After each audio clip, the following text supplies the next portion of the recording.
नमस्कार, बहुत स्वागत है आपका देश न्यूज़ में और मैं हूं आपके साथ मनीष कुमार। आप देख रहे हैं हमारा खास कार्यक्रम खोट पे चोट। मध्य प्रदेश में भीषण गर्मी की वजह से हजारों लोग भारी जल संकट का सामना कर रहे हैं।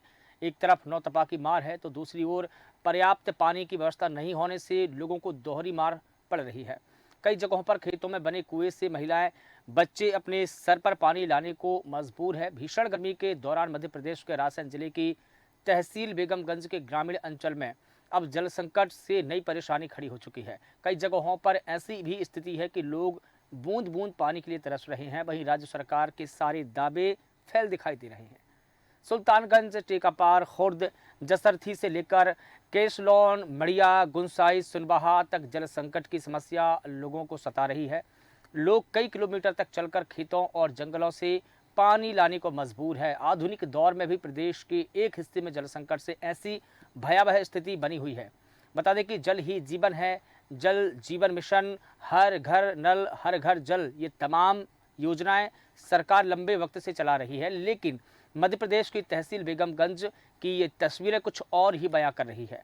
बेगमगंज तहसील मुख्यालय से करीब 30 किलोमीटर की दूरी पर ग्राम पंचायत घाना कला के गांव टेकापार खुर्द के करीब 1000 से अधिक ग्रामीण इन दिनों भीषण जल संकट से जूझ रहे हैं। इस गांव के हैंडपंप, कुआं आदि जल स्रोतों का जल स्तर भी काफी नीचे चला गया है, सूखने की कगार पर है। और इन्हीं कुओं से जो थोड़ा बहुत पानी होता है, जल संग्रह होता है, वह भी गंदा और मटमैला हो चला है। पानी ग्रामीण कुएं के अंदर घुसकर लोटा लेकर की, गिलास लेकर की, उलीच कर की बाल्टी भर के पानी लेते हैं, लेकिन वो भी गंदा है, किसी भी काम का नहीं है। वहीं कुछ ग्रामीण गांव से 1-2 किलोमीटर दूर खेतों में जाते हैं, जंगल के पास बने कुएं से पानी भरकर लेकर आते हैं, लेकिन वो भी पानी शुद्ध नहीं मिलता, यानी कि उस पानी में भी मिलावट है, या यूं कहें कि वो भी गंदा पानी है। इसके चलते ग्रामीण एक तरफ तो पानी के संकट से जूझ ही रहे हैं, इससे उनकी गंभीर बीमारी का भी खतरा उन पर बना हुआ है। टेकापार खुर्द के गांव के लोगों को पानी भरना मानो किसी जंग जीतने जैसा होता है। पानी के लिए ग्रामीण 2 बजे रात से उठकर गांव से 1-2 किलोमीटर की दूरी पथरीला रास्ता तय करते हैं, जंगल से लगे खेतों तक पहुंचते हैं और रस्सी के सहारे कुओं से नीचे उतरकर कुप्पों से पानी भरते हैं। पानी के लिए कड़ी मशक्कत करने वाले लोगों को पथरीले रास्तों से होकर गुजरना पड़ता है। गिरने का भी खतरा तो है ही, साथ ही जहरीली क्षेत्रों में, जंगली क्षेत्रों में हिंसक और वन्य जीवों से भी बचना किसी चुनौती से कम नहीं है। बेगमगंज तहसील इन दिनों दर्जन भर गांव ऐसे हैं जहां भीषण गर्मी के बीच में जल संकट है, लेकिन इस ओर प्रशासन और शासन कोई ध्यान नहीं दे रहा है, जिससे ग्रामीणों में काफी आक्रोश भी है। सबसे पहले मैं आपको वो ग्रामीणों के बयान सुनवाना चाहता हूं कि ग्रामीणों ने इस मुद्दे पर क्या कुछ कहा है, उनकी बाइट सुनते हैं।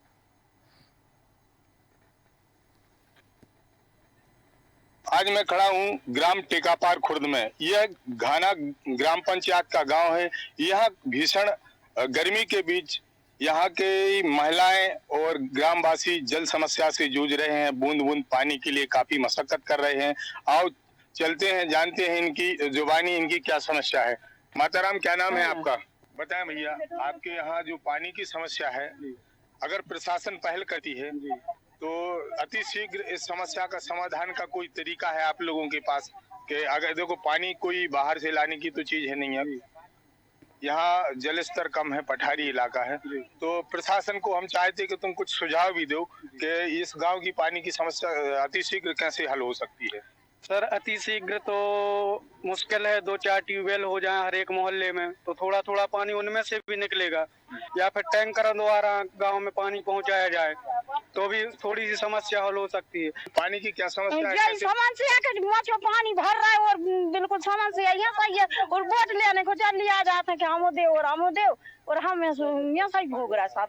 देखिए भैया जी, बहुत समस्या है। हम तो इतनी उम्र हो गई, हमने तो कब नहीं देखो के सुख से हमने पानी पीला, जो ही मचो कचो पानी पी रहे हैं। समस्या है, बहुत समस्या है पानी की। हम लोग कहाँ से ले आए पानी? बहुत परेशानी है।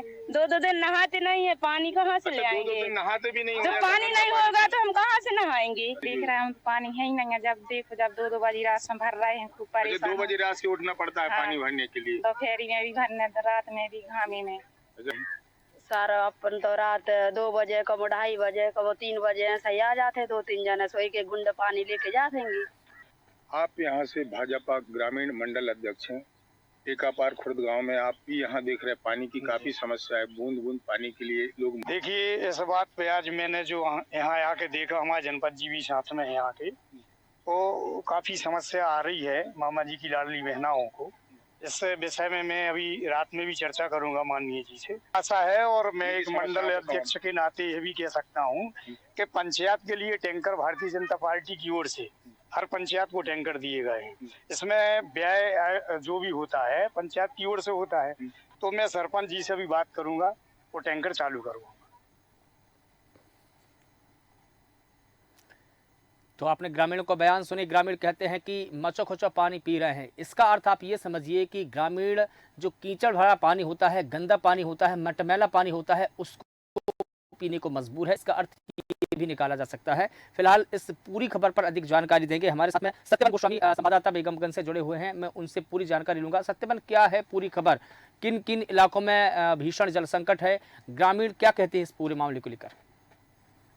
देखिए, यहाँ बेगमगंज तहसील के ग्रामीण अंचल के करीब 50 से ऊपर ऐसे गांव हैं जहां इस भीषण गर्मी के बीच जल संकट गहरा गया है और यहाँ प्रशासन गहरी नींद में सो रहा है। कुछ दिन पहले अभी एक वीडियो वायरल हुआ है पीएचई विभाग का, जहां मुर्गा और शराब पार्टी चल रही है। विभाग के अधिकारी कर्मचारी तो मस्ती में लगे हैं, जहां एक और ग्रामीण रात दिन मशक्कत करके पूरे 24 घंटे पानी के लिए जाहुजत कर रहे हैं और ग्राम पंचायतें भी उदासीनता दिखा रही है इस मामले में, पीएचई विभाग भी दिखा रही है।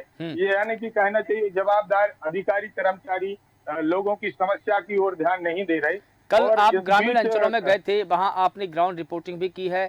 कितने ऐसे गांव हैं, कितनी ऐसी पंचायतें हैं जहां पर भीषण जल संकट बना हुआ है? ग्रामीण कितनी किलोमीटर से पानी लाने को मजबूर है? देखिए, एक तो धाना पंचायत के तीनों गांव, ग्राम धाना, जसरती, टेकापार खुर्द, कुंडा, मड़िया गोसाई, केसलोन, सुनबाहा, मोइया, ओतका आदि अनेक गांव हैं आसपास सुल्तानगंज के।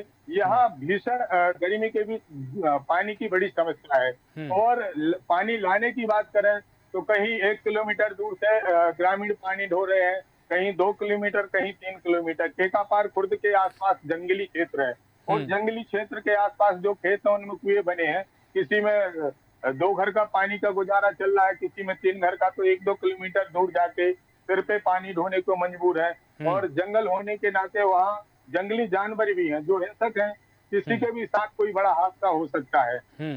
और ये यहाँ के टेकापार खुर्द के ग्रामीणों की अगर माने तो ये कहना है कि हम 2 बजे रात से उठते हैं, उसमें पानी लाने में महिलाएं, बच्चे या परिजन सहयोग करते हैं जो सिर पे पानी लाते हैं, और वो भी पर्याप्त पानी नहीं है, गंदा पानी है, जिससे कि उस गांव में बीमारियां भी फैल रही हैं। जी मनीष जी, बिल्कुल ठीक है। लेकिन एक सवाल यहाँ पर सत्यवन ये भी उठता है कि इन पंचायतों में या इन ग्रामीण इलाकों में जो शासन की योजना है वो अब तक कैसे नहीं पहुंची है? जो नल जल योजना चलाई जा रही है, हर घर नल जल योजना चलाई जा रही है, इसके अलावा और भी कई योजनाएं हैं, उनका लाभ ग्रामीणों को क्यों नहीं मिला? ग्रामीण क्यों अछूते हैं? चाहे जल जीवन मिशन कछुआ की चाल चल रहा है, चल तो यहाँ रहा है करीब 2 साल होने को है क्षेत्र में जल जीवन मिशन की, लेकिन कहीं लाइनें डली, कहीं टंकी बन के खड़ी हो गई, तो कहीं बोर सक्सेज नहीं है, कहीं पानी के साधन नहीं है। क्योंकि ये पहाड़ी क्षेत्र है, सुल्तानगंज क्षेत्र के करीब 50 गांव जो है पहाड़ी क्षेत्र पे है, तो यहाँ कोई ठोस जल स्रोत नहीं है जिससे भरपाई हो सके। जब तक यहाँ कोई बड़ा बांध नहीं बनता और ये समस्या जो की त्यों रहेगी, क्योंकि 4 महीने के लिए जो जल स्तर नीचे जाता है तो यहाँ की नल जल योजना भी फेल हो जाती है और बाहर से कहीं पानी आ नहीं रहा है, जैसे कि लेकिन काफी दूर है यहाँ से। लेकिन सत्यवन, ठीक है, मैं आपके पास में आऊंगा। हमारे साथ में राशिद मीर जी, वरिष्ठ पत्रकार, जुड़ गए हैं। सर, आपका भी बहुत स्वागत करता हूं। मैं आपसे ये समझना चाहूंगा, जिस प्रकार से देश के कई राज्यों में जल संकट तो है ही, लेकिन मध्य प्रदेश के बेगमगंज और बेगमगंज की कई पंचायतों में भारी और भीषण जल संकट है। जैसा कि सत्यवन जी बता रहे हैं कि ये समस्या सिर्फ वहाँ पर जल स्रोतों के कारण ही नहीं है, वहाँ पर मौसम की मार भी है। इसका दूसरा वैकल्पिक रास्ता क्या हो सकता है? सरकारों को कौन सी ऐसे संसाधन उपलब्ध कराने चाहिए जिससे कि जल संकट दूर हो सके? जी मनीष, आपने बिल्कुल ठीक सवाल किया। जैसा कि सरकार की जो जिम्मेदारी होती है, हम्म। बिजली, सड़क और पानी, जैसा कि देखा जा रहा है विमान तीखा, ऐसे में कड़ाके जो है गर्मी पड़ रही है, ऐसे में लोगों को पानी से दो चार होना पड़ रहा है। जैसा कि आप अभी मनीष बात कर रहे थे कि सरकार को क्या करना चाहिए, सरकार की जिम्मेदारी है। सरकार कहीं ना कहीं, मैं आपकी बात करूं, गर्मी आने से पहले सरकार सर्दियों में ही ऐसे माकूल इंतजाम क्यों नहीं कर लेती, जिससे लोगों को पानी के लिए जद्दोजहद करना पड़ता। जैसा कि संवाददाता बता रहे थे सत्यवान गोस्वामी जी, तो लोग काफी दूर से परेशान हो रहे हैं। इसमें मैं आपको बता दूं, सबसे बड़ी जो समस्या मजदूर तबके के पास है, क्योंकि अगर वो दिन पूरा 24 घंटे अगर पानी में ही वो लगाएगा पूरे परिवार के साथ, तो अपने मजदूरी रोज के काम कैसे करेगा। लेकिन मैं आपको बता दूं, बेगमगंज का जो, जहाँ तक की बात आ रही है, सुल्तानगंज, टेकापार, जसरती, केसलोन, मड़िया गुसाई, चंदवाहा, जैसे जहाँ पर जो है भारी जल संकट है, ऐसे में दूर दूर से लोग अपने जो है पानी के लिए अपना कंठ गीला करने की कोशिश कर रहे हैं। लेकिन ऐसे में कहीं ना कहीं बात की जाए मनीष, तो कहीं ना कहीं सरकार के दावे और वादे पूरी तरीके से खोखले साबित हो रहा है। ऐसे में कहीं ना कहीं लेकिन सरकार देखिए राशिद जी, जैसा कि सत्यवान गोस्वामी ने जो बताया हमको, एक फैक्ट की बात ये भी है कि एक तो वो पहाड़ी इलाका है, पथरीला इलाका है। गर्मी का सीज़न शुरू होते ही वहाँ का जो जल है वो बिल्कुल रसातल में चला जाता है। वहाँ का जो वाटर लेवल है बिल्कुल धीरे धीरे नीचे चला जाता है। एक तो इसकी पूर्ति ऐसे हो सकती है कि वहाँ पर कोई बड़ा बांध बने, जैसा कि सत्यवान ने बताया कि बांध अगर यहाँ पर बन जाता है, किसी डैम का अगर निर्माण हो जाता है, या एक ये हो सकता है कि जो नर्मदा की पाइपलाइन बिछाई जा रही है, इससे इसकी पूर्ति हो सकती है। तो प्राथमिकता में तो वहाँ पर एक डैम होना चाहिए। क्या कहते हैं आप? जी बिल्कुल, आपने ठीक कहा। छोटे मोटे जैसा का जनपद पंचायतों के माध्यम से, जैसा कि छोटे छोटे डैम वहाँ पर बड़े तरीके से बनाए जा सकते हैं। लेकिन कहीं ना कहीं मैं मनीष कहना चाहूंगा कि उदासीनता कहीं ना कहीं जनप्रतिनिधियों की दिखाई दे रही है। ऐसे में दावे और वादे किए जाते हैं इलेक्शन पर बिजली, पानी, सड़क और जो मूलभूत सुविधाएं हैं आम जन की, उसको बिल्कुल सुलभ किया जाएगा। लेकिन जब गर्मियों का मौसम आता है, ऐसे में कहीं ना कहीं भारी जल संकट को देखते हुए लोगों को परेशानियों का सामना करना पड़ता है। नहीं, ये प्राथमिक जिम्मेदारी तो राशिद जी, ये प्राथमिक जिम्मेदारी तो कहीं ना कहीं जनप्रतिनिधि की ही थी, क्योंकि उनको अपने संसदीय क्षेत्रों में या अपने विधानसभा इलाकों में जाकर के देखना चाहिए था कि हमारी जो आवाम है, हमारी जो जनता है, किन्हीं प्रकार की समस्याओं से तो नहीं जूझ रही है। अगर जूझ रही है तो उनका निवारण कैसे हो सकता है, उनकी जो डिमांड है उसकी पूर्ति कैसे की जा सकती है, क्या संसाधन उपलब्ध कराए जा सकते हैं, ये जनप्रतिनिधि की ही जिम्मेदारी थी। लेकिन दूसरी बात यह है कि वो अपने इलाकों में घूमे तब ना, क्योंकि वो अपने इलाकों का निरीक्षण कभी कभार ही करते हैं, और अधिकतर करते हैं इलेक्शन के वक्त, जब इलेक्शन आते हैं। जी बिल्कुल मनीष, मैं आपको बता दूं, जैसे कि राजस्थान के सिलवानी विधानसभा में जो आ रहा है बेगमगंज, यहाँ पर पानी की भारी किल्लत है। ऐसे में जनप्रतिनिधियों की, जो कि आप जिक्र कर रहे थे, आपने बहुत जिक्र किया अभी, जनप्रतिनिधियों की जहाँ तक बात हो रही है, इस क्षेत्र की जनता ने जो बड़े बड़े जनप्रतिनिधियों को पार्लियामेंट और असेंबली में भेजा है, जैसा कि अटल बिहारी वाजपेयी, यहाँ तक के डॉक्टर शंकर दयाल शर्मा जैसे दावे बात, इतने बड़े बड़े नेताओं को पार्लियामेंट में भेजा यहाँ की जनता ने। लेकिन कहीं ना कहीं पानी के लिए अगर वो दो चार उनके लिए होना पड़ रहा है, मशक्कत करना पड़ता है, जैसा कि बिल्कुल एक तरीके से, बिल्कुल जैसा कि सत्यवान गोस्वामी जी बता रहे थे कि एक तरीके से जंग लड़ रहे हैं बिल्कुल पानी के लिए। कहीं ना कहीं जनप्रतिनिधियों की जिम्मेदारी बनती है, अगर आप लेकिन क्योंकि देखिए उनकी जिम्मेदारी इसलिए भी अधिक बनती है राशिद जी, क्योंकि इसका जो नियम है, इसकी जो नियंताएं हैं, या इसकी जो फाइल है, वो प्रशासन की उसमें नहीं बनेगी, बल्कि वो सरकार की जो विधानसभाएं हैं, जो विधानसभा सत्र चलता है, उसमें ये डिमांड उठेगी तो सरकार उसको मंजूर करेगी, क्योंकि इसकी नीति और इसके नियम विधानसभा में बनेगी या फिर संसद में बनेगी। क्योंकि मुझे लगता है कि अगर वो डिमांड करते हैं डैम की या कुछ अन्य स्रोतों की, तो मुझे नहीं लगता कि कलेक्टर उसकी पूर्ति कर पाएंगे, क्योंकि कलेक्टर तो सिर्फ नियम और कानून को फॉलो करेंगे, लेकिन जो नियम और कानून है मुझे लगता है विधानसभाओं में बनेंगे। तो ये जिम्मेदारी सिर्फ विधायकों की है या सांसदों की है? नहीं बिल्कुल, जैसा आपने बिल्कुल ठीक कहा कि सांसद की जहाँ के बाद, जैसे कि मेंबर ऑफ पार्लियामेंट जो भी क्षेत्र का होगा, संसदीय क्षेत्र यहाँ पर लगेगा, उनकी जिम्मेदारी बनती है फाइलों की तैयार किए जाए, कैसे मूलभूत सुविधाओं के साथ साथ पानी का जो है लोगों को माकूल इंतजाम हो सके। जैसे कि मैं आपको बता दूं, बड़ी समस्या सामने लोगों की आ रही है। अगर विधायक, जैसे कि आपने विधायक की भी बात की, क्षेत्रीय विधायक का भी विधायक की भी जिम्मेदारी नहीं, बनती है, उनकी तो क्योंकि प्राथमिक बड़ी जिम्मेदारी जिम्मेदारी बनती लेके है। क्षेत्रीय जनता ने आपको भेजा है। सांसद कहीं की ना तो कहीं दूसरी विधानसभा है। में बात रखने की जरूरत है। बिल्कुल। बड़े बड़े इंजीनियर जो इसके ठीक होते है। हैं, जो जिम्मेदार हैं, ठीक उनको है। बैठ कर बातचीत करना चाहिए, मीटिंग हो इसको लेकर के, पानी का कैसे सुलभ इसकी इंतजाम किए ठीक है जाए। राशिद जी, मैं आपके पास में लौट कर आऊंगा। रामपाल सिंह यादव जी हमारे साथ में जुड़े हैं, ग्रामीण हैं, उनसे भी उनकी समस्या का जिक्र कर लेते हैं। रामपाल जी, आपको किन समस्याओं से दो चार होना पड़ रहा है? गर्मी का सीजन है, कहाँ से आप जो पेयजल है उसकी पूर्ति कर पा रहे हैं? कितनी बड़ा संकट है, बताइए। सर, मेरे गांव में इतना बड़ा संकट है पानी का हम्म। कि गांव के चारों साइड से 2-2 किलोमीटर से महिलाएं, माताएं, बहनें सर पर पानी लेकर आती हैं। और जो ग्राम में जो भी कुआं वगैरह हैं तो उनमें पानी नहीं है, लोटा से उलीच कर पानी गंदा लाते हैं। थोड़ा थोड़ा मिलता है, रात के 2-2, 3-3 बज जाते, बैठे रहते। अभी 42-44 टेम्परेचर में भी पूरी दोपहरी कुआं की पाट पर बैठ के बिताते हैं। तो और आपने जिला प्रशासन से या जनपद पंचायत में या जो आपके सरपंच है, सचिव है, उनसे इस बात का जिक्र किया कि हम पानी के संकट से जूझ रहे हैं, तो कम से कम टैंकरों की व्यवस्था कर दीजिए ताकि हम कम से कम पानी तो पी सकें? 1-2 बार किया गया है इस बात का जिक्र, लेकिन किसी भी प्रकार से कोई हेल्प नहीं मिली। बोल दिया गया, केवल आश्वासन दिया है कि हाँ हो जाएगा। क्या आपने जिला कलेक्टर से बात की? क्या आप जिला कलेक्टर के पास में गए, उनको आवेदन दिया? सर, जिला कलेक्टर तक तो अभी नहीं गए हैं। तहसीलदार साहब के यहाँ पर, SDM साहब के यहाँ पर बोला था सबने कि पानी की और बिजली की समस्या है हमारे गांव में। ठीक है, लेकिन जो आपके पानी के जो स्रोत हैं, क्या क्या स्रोत है, किन किन स्रोतों से आप पानी भर रहे हैं? क्या ट्यूबवेल भी है या कुआं है या हैंड पंप है, क्या है? सर, जो कुआं हैंगे तो वाटर लेवल नीचे, जल स्तर नीचे गया है, तो उनमें कुओं में पानी नहीं है। और नल ट्यूबवेल जो है वो भी सूखे पड़े हैं। और माताएं बहनें बहुत अधिक पीड़ित हैं। हमारे प्रधानमंत्री जी ने एक योजना चलाई, सुलभ शौचालय योजना। घर घर शौचालय मिल तो गए, लेकिन उपयोग नहीं कर पा रहे उनका। सब बाहर जा रहे खुले में शौच करने के लिए, तो बड़ी तकलीफ होती है देखकर। नहीं, तकलीफ क्यों नहीं होगी? पानी ही नहीं होगा तो उसका यूज कैसे होगा? समस्या तो पानी की है। पीने के लिए सर पानी नहीं, गंदा पानी खाने पीने के लिए उपयोग ले रहे हैं। बच्चा बीमार हो रहा है, छोटे छोटे बच्चे बिलख रहे हैं, दोपहरी पानी पीने को नहीं मिल रहा। ठीक है रामपाल जी, आपका बहुत शुक्रिया तमाम बातें रखने के लिए और अपनी समस्या बताने के लिए। हम भी डिमांड करते हैं सरकार से कि आपकी समस्या का निवारण हो और आपके गांव में कम से कम पानी के ऐसे संसाधन उपलब्ध करवाए जाएं जिससे कम से कम सुलभ रूप से आप पानी पी सकें। सत्यबन जी, मैं आपके पास में लौटकर आना चाहूँगा। जिस प्रकार से रामपाल ने बताया कि माता बहनें सबसे ज़्यादा पीड़ित है, क्योंकि हम देखते हैं कि जब गांव में कोई समस्या होती है, और अधिकतर तो यही होता है कि जो हमारी माता बहनें हैं वो भी अपने सिरों पर पानी ढोती है, और वो भी 1-1, 2-2 किलोमीटर दूर से।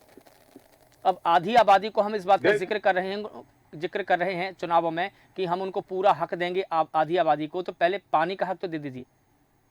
पहला सवाल तो यही बनता है। क्या है, अभी विधानसभा चुनाव हुए थे, अभी लोकसभा चुनाव हुए, तो इसमें उस गांव के ग्रामीण मतदाताओं से नेताओं ने वादे तो बड़े बड़े किए कि हम आपको पानी मुहैया कराएंगे, आपको अच्छी सड़कें देंगे, अच्छी शिक्षा देंगे, लेकिन ये धरातल पर देख कुछ नहीं रहा। सरकार के सारे दावे फेल हैं और ये बोलती नहीं थक रहे नेता, जनप्रतिनिधि, यहाँ तक कि मंत्री भी, कि हम हर घर तक नल जल के योजना के माध्यम से पानी भेज रहे हैं, लेकिन इस क्षेत्र में ऐसा कुछ नहीं है। जहाँ तक मुझे याद है कि आपके जो विधायक है रामपाल सिंह राजपूत है।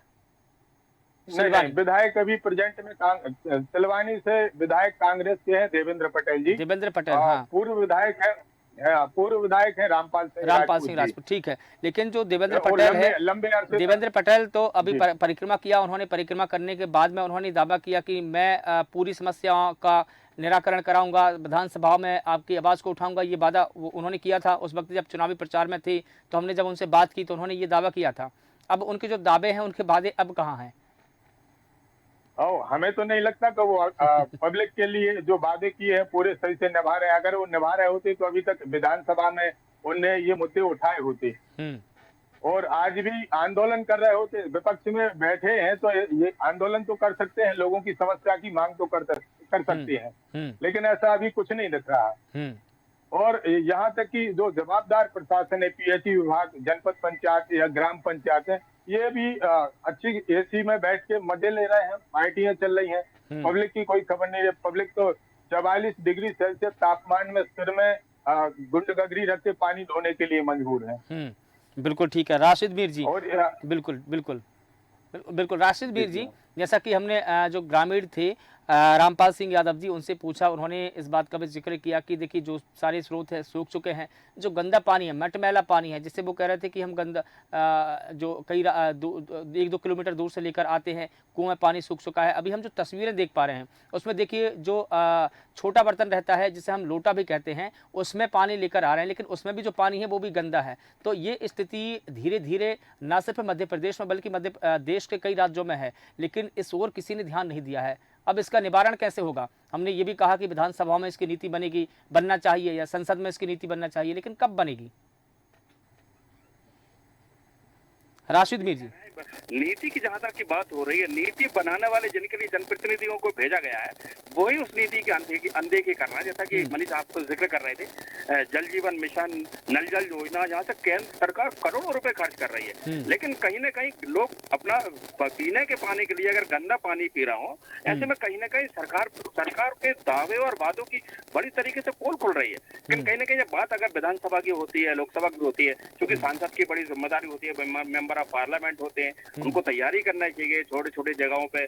जैसा कि आप इससे पहले जिक्र भी कर रहे थे, बड़े तालाब की तैयारी हो सकती है, किसानों के लिए भी पानी दिया जा सकता है, पीने के लिए भी लोगों को गर्मी में पानी दिया सकता है। अगर डैम बनेगा तो उससे दो तीन समस्याओं का हल हो सकता है। तो देखिए कि पानी की समस्या दूर हो जाएगी, किसानों की जो सिंचाई की व्यवस्था है वो भी हो जाएगी, और एक तरीके से ये भी देखें कि जो जल स्रोत है वो सूख जाते हैं, उनका जो वाटर लेवल नीचे चला जाता है, इसकी समस्या भी दूर हो जाएगी। मुझे लगता है कि कहीं न कहीं डैम बनाने से 3-4 समस्या हल हो जाएगी। आरती बंसल हमारे साथ में जुड़ गई हैं, समाजसेवी हैं, मैं आपका बहुत स्वागत करता हूं। आरती मैम, आपसे समझना चाहूँगा कि जिस प्रकार से हम देख रहे हैं कि बेगमगंज के कई इलाके हैं, कई ग्रामीण क्षेत्रों में पानी का संकट यूँ आन पड़ा है कि जो माताएँ बहनें हैं वो 1-1, 2-2 किलोमीटर से और यूं कहीं कि रात में भी पानी भरने को मजबूर है। क्या कहेंगी आप आरती जी?